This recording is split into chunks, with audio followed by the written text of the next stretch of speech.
guys, Vass here from Aussie RC Playground, and welcome to my review of the Nitro Circus Basher monster truck. This is a 1/8 scale 4-wheel drive brushless monster truck that's available from Hobby King for $299 ready to run, or $279 almost ready to run, meaning you'll need to buy a remote to bind to the truck to be able to get it going. Now, neither version comes with batteries or chargers, so you will need to buy those separately if you are a first timer buying an RC. Now, before we get stuck into the review, I do want to clarify something very quickly, because I've had a few people ask me this, and I don't know if they're being serious or if they're having a little bit of a laugh, but I've had a few people ask me how come it says Nitro Circus when it's in fact powered by batteries. It's an electric monster truck when it says Nitro on in its name. Well, it's based on a TV show. It's a theater show, it's a theater act. It's a stage show type thing that's called Nitro Circus. You only need to Google it to find out.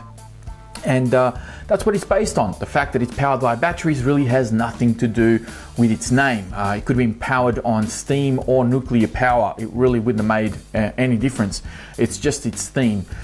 So I hope that clarifies it for everybody, because it also has circus in its name, and it's not a trapeze act, nor is it a clown with big red floppy shoes and a red nose. So it's just a monster truck based on the Nitro Circus stage show. Anyway, moving on, we're going to tackle some of the bigger questions straight up front, and that is, do I like the truck? Would I recommend it? Is it any good? Is it worth the money?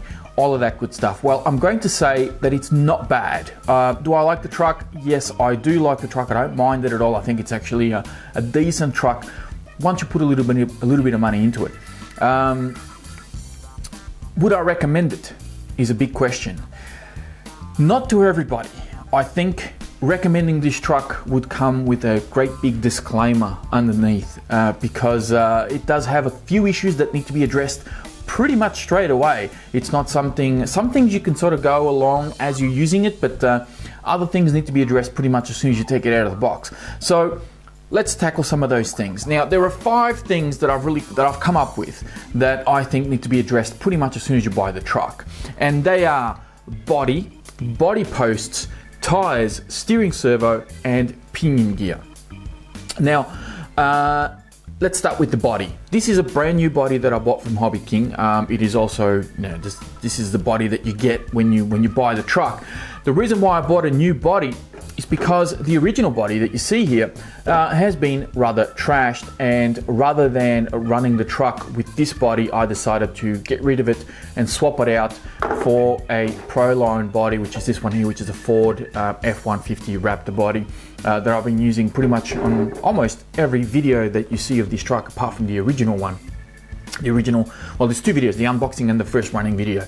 Everything else I've been using that yellow body. So my recommendation is change out the body as soon as you get the truck, and change out the body posts. And I say change out the body posts because, just very quickly too, you do get LEDs when you buy this truck. I didn't install them when I first ran the truck, because I knew as soon as I landed on my roof I was just going to rip them clean out. So I left them out, and now that I've got this show body, I've installed them on there, and you got all your cabling and everything. Everything comes included in the box, which is kind of neat. You don't see a lot of 1/8 scale monster trucks with LEDs, other than the Summit, I believe. Now, the body posts that you get on this truck are these stock ones here, which kind of put the body position up really high. It's kind of awkwardly high.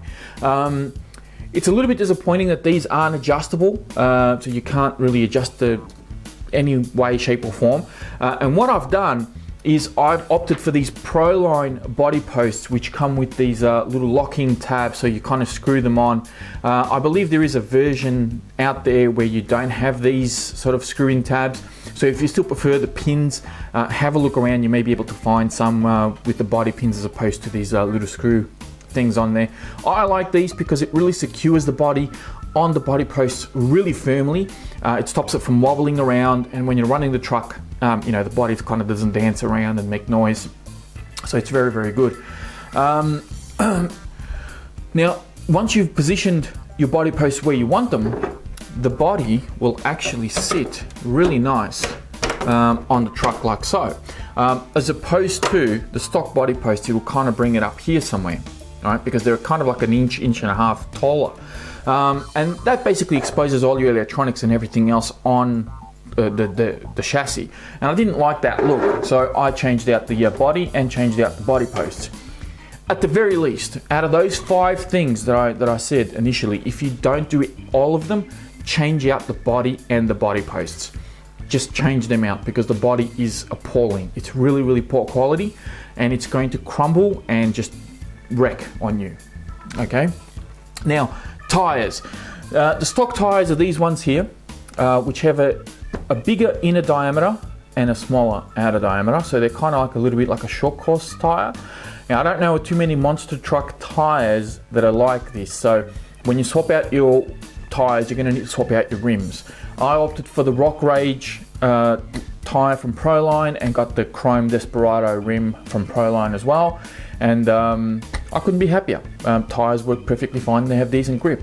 The stock tires, however, are absolutely terrible. The rubber compound is very hard. I got very little grip out of these, and on top of that, the foam inserts that are in these is not balanced properly. So what happens is when the tire is spinning, it kind of spins in a kind of like a oscillating type of fashion, rather than spinning centered. It kind of spins this way. So I didn't like that, and I swapped them out. The next thing that I swapped was the steering servo. The stock steering servo on the truck is just terrible. It's very slow, it's very weak. Trying to keep these big tires turned, the stock tires even, it was just really bad. I found that I had a really poor turning circle with the truck, and I just didn't like it, so I swapped it out. I opted for the Savox 1256 TG. I've got the same one on my rival, and it works perfectly fine. You don't have to go for something that's $80 or $90. You can go for something a little bit cheaper, because honestly, anything is better than what they provide in the box.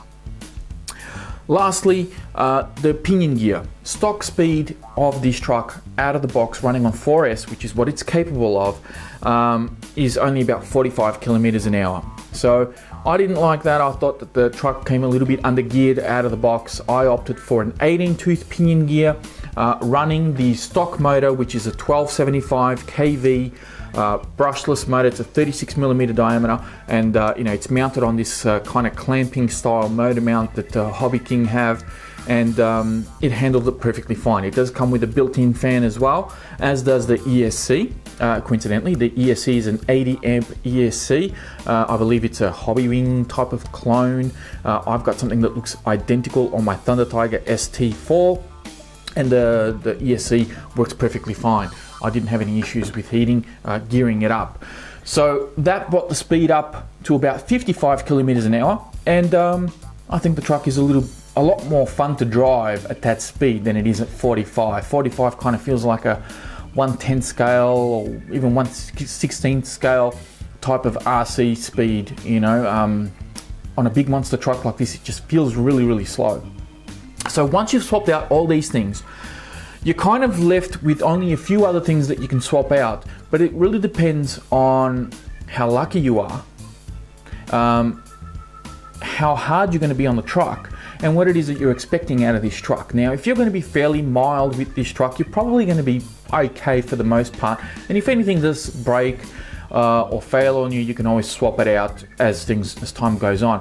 But if you want something that's a little bit better straight away, then these are the other things that you're going to need to change out. You're going to need an upgraded rear shock tower. You're going to need the chassis brace for the shock tower. You're going to need chassis braces underneath here as well in aluminium, and I would recommend stiffer springs for the front shocks at least. I'm probably going to do the same thing at the back, but I did the front ones just for now, just to even it out a bit, and I'll talk to you about it very, very briefly as to why that is. The last thing you're going to want to do is change out the diff oils on your diffs. As a matter of fact, I wouldn't say change them out, I'll say introduce diff oil into the diffs, because the diffs come with like a couple of drops of marine grease in them. The truck is actually very, very noisy as well, which is really strange, but the diff oil does sort of quieten it down a little bit, but it's still very loud. What I've done here is I've gone for 100,000 weight in my center diff and a mix of 15,000 weight and 100,000 weight in the front and rear diffs. I would probably recommend 100,000 is really not enough. You're probably going to want to go 200 or maybe 300. hell, even go 500 if you want, but 100,000 is probably not enough for the center diff. I'm probably going to swap this out at a later stage. Here's the thing, the rear shock tower is very weak. It'll bend on you quite easily. I had a couple of bad landings and the rear shock tower bent. I went and bought myself another shock tower. At the time, there was no upgraded one available on the Hobby King website because I did buy this truck pretty much as soon as it was released. And they've updated the inventory since then. So I bought another one, and sure enough, only a few days later, they introduced the upgraded version. But when I bought this one, I also bought this chassis brace, which is kind of like this wishbone type of design that you see here. Now, there were no instructions on how to mount this, and I didn't see any way that I could mount it to the stock shock tower, so I left it out. And it wasn't until this one bent on me again, which I have straightened it out, it's fine now, but it wasn't until it bent on me again that I decided, bugger it, I'm going to order this new shock tower now. So I ordered this, and I immediately noticed that there were 2 additional holes on the shock tower to be able to mount this brace. However, mounting the brace on the shock tower, there is no way of mounting it anywhere on the chassis. So I had to drill my own holes on the chassis to be able to secure this brace. Now that it's on here, I'm hoping that I don't have any more problems with the shock towers bending, because I ran the truck with this upgraded tower on here, just on its own without the brace, and in my last running video I bent the tower. It bends just as easy as the stock one. These stock towers are worth about, I think, $2 or $3 from memory. This one is worth about $12 or $13, and it's just as weak. So without this additional brace, there's really no point in going for the upgraded shock tower. Just a hint. I have seen people on some forums making their own braces, or even putting a rod from the front to the rear shock tower to strengthen it out and stop them from bending, but you know, you can use your own methods, I suppose. These little braces here are actually quite cheap. They're only worth a couple of dollars. It's not a big deal. You order a few things from Hobby King and your postage cost becomes worth it. Underside, you can see these aluminium chassis braces here. Now, the stock chassis braces are actually plastic, and I was doing some testing when I changed out the diff oils, and I had the cameras off. It was just me running the truck. I was mainly on flat terrain. I was at the BMX track, but I was keeping everything fairly tame. The truck took a few tumbles, nothing too special, but when I got home, I noticed both my rear braces had actually broken right where they screw on to the actual chassis. So I went onto the Hobby King website and went to order some more braces, and found that they have aluminium upgrades. The weird thing about the aluminium upgrades, the way that they sell them, is they sell one rear and one front, and I cannot understand why they would do that. But you get one rear and one front, and that's a pair. So I had to buy 2 sets, and that meant I swapped out all 4. I only wanted my 2 rear ones to be upgraded, at least for the time being, but unfortunately I had to buy the whole lot. Thankfully, these aren't expensive parts to swap out.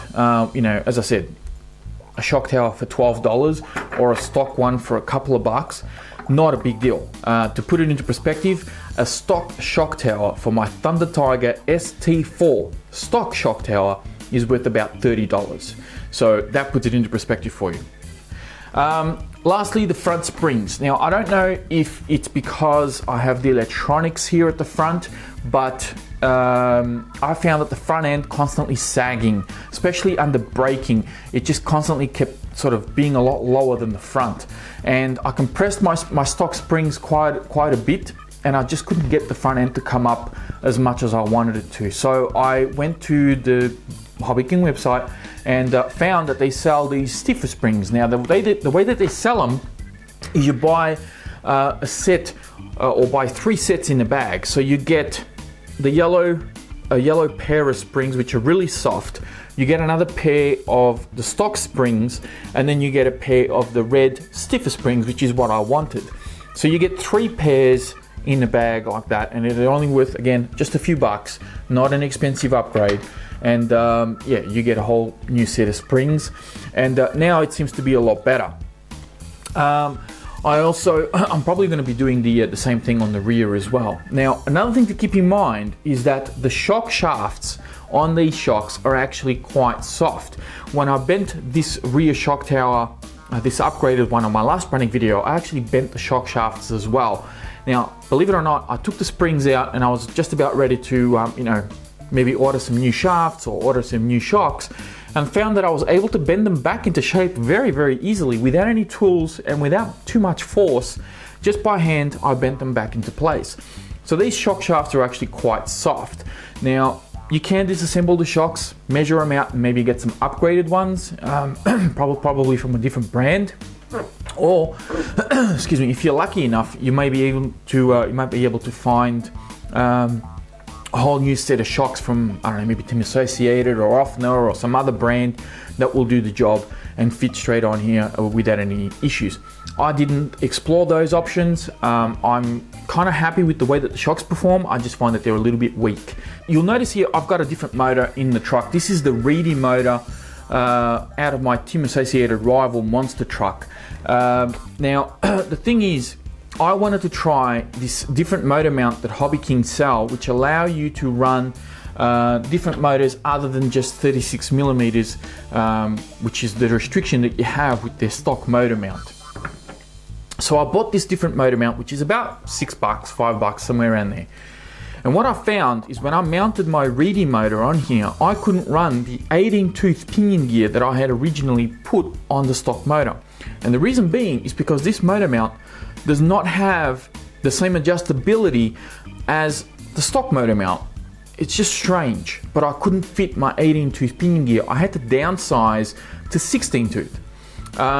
Not a big deal. The motor is a little bit better, and I'm probably getting the same amount of speed, but I didn't really see that as an improvement. I had a bit more torque, but I'm probably doing about the same speed. I haven't tested it, but chances are, to be quite honest with you guys, I'm probably going to put the stock motor back in and just leave it at that, run it with the bigger pinion and be happy. Because at the end of the day, I'm not really trying to make this super fast. I just wanted to make it a little bit better. That is pretty much all the upgrades that I've done to the truck. I will say that it's very easy to work on. I found it quite enjoyable to work on the truck when I was doing all the diffs. A lot of the screws are Phillips hardware, and some of them you do have to be careful because they are self-tapping and going into plastic, so you got to be very careful not to over tighten it. Make sure you use Loctite in some of the areas, especially underneath. I did find some of the screws coming undone in some of the components underneath, but other than that, it's been about it. Now, the good news aside, I know there's been a few issues here, we've upgraded a few things, but there are some good news. The ESC, solid as a rock. The chassis itself hasn't bent, there's plenty of bracing underneath, so it actually holds up very, very well.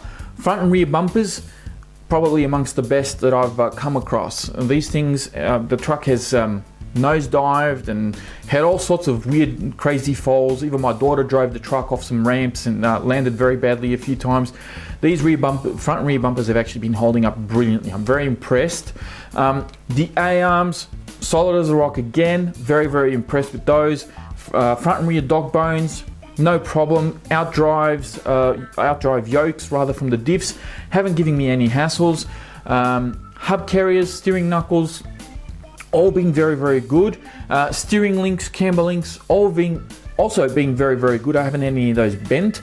The steering anchorman that they've got going on here, steering and the servo saver have also been very good. None of these components have given me any hassles. I did have a steering link strip out when I landed. I think the very first running video I did with the truck, I landed on the roof and the steering link stripped out. I screwed it back in with some Loctite, and believe it or not, it's been perfectly fine ever since. I haven't had the need to do any changes on that. The truck also comes equipped with front and rear sway bars, and there are also optional sway bars available on the Hobby King website if you want to stiffen this up a little bit or soften it up. So I think it's the same deal with the springs. You get like three different colors, and you can choose which one you want to go for. That's been pretty much it. The diffs have held up perfectly fine. The front shock tower, surprisingly, has not given me anywhere near the hassles that I've had with the rear shock tower. It hasn't bent. It seems to be perfectly fine. I haven't had any issues with it. And that's been it. Now, the truck only runs on 4S, as I said, but it does come with some additional cables if you want to run them in parallel as opposed to series. So you can run 2 4S packs in here and double up your run time if that's what you want to do. Do I like the truck? Yes, I like the truck. I don't mind it. I think it, you know, once I upgraded all of these things, I actually found the truck to be very, very good, and it drives fine. It's not the fastest, it's not going to do standing backflips, it's not going to be crazy, but it is a pliable power and it is fun to drive, and yeah, I don't really mind it. Would I recommend this truck? That is a very tricky question because it really comes down to the individual. What it is that you're expecting to get out of it, how much are you expecting to spend all up, and whether or not you can be bothered doing some of these upgrades and some of these modifications. Because some people just don't want to go through a lot of this hassle. Other people want to tinker, they want to customize, they want to change. But I know that there are some hobbyists out there that just want, you know, I just want it ready to run, I just want to run it and be happy with it. And if that's you, then this is not the truck for you. If you're happy to tinker a little bit and you're prepared to spend a little bit of extra money, then, you know, this could be a viable option. So I guess from here, you really need to make up your own mind. I personally don't mind it. Would I buy it again? I know that is a question that sometimes people ask. You know, would I buy it again? I would buy it again, say, for one of my kids. I would do that. And that thought has crossed my mind because my daughter was driving this truck and she loved it. And my son drove it a little bit as well and he loved it. So because it's big, it's not super fast, it's fun, it'll run over everything. And it does have a fair bit of durability once you do some of these little upgrades. So that's a good thing, and I know that there are some people out there that are really enjoying this truck. I have been on the URC forums. I've seen people customize it and do a few you know, homemade modifications to the truck, and they're enjoying it. At the same time, I have seen that you're having the same issues that I'm having with it, or that I had with it. So I've seen the front shocks bent 90 degrees, for example. So you know, it's not just me that are having these little bits of bad luck and these issues with this truck. Overall, I don't think it's a complete stay away, only because, and hear me out, only because you started under $300 and a lot of these little upgrades are actually kind of inexpensive. When you look at the overall picture and what it is that you need to do to the truck, by comparison to some of the other trucks out there, yeah, there's a fair bit of work and a few upgrades that you need to do here. But I wouldn't say that it's a complete stay away because you start at $300 and some of this stuff is not that expensive to change out or to replace if you do want to continue to use stock parts. So I hope you guys have enough information here to make an educated decision as to whether or not this truck is right for you. Don't forget to check out the video description for more links on my running videos of this truck and also a link to my Facebook page. Thank you very much for watching, and I'll speak to you again soon.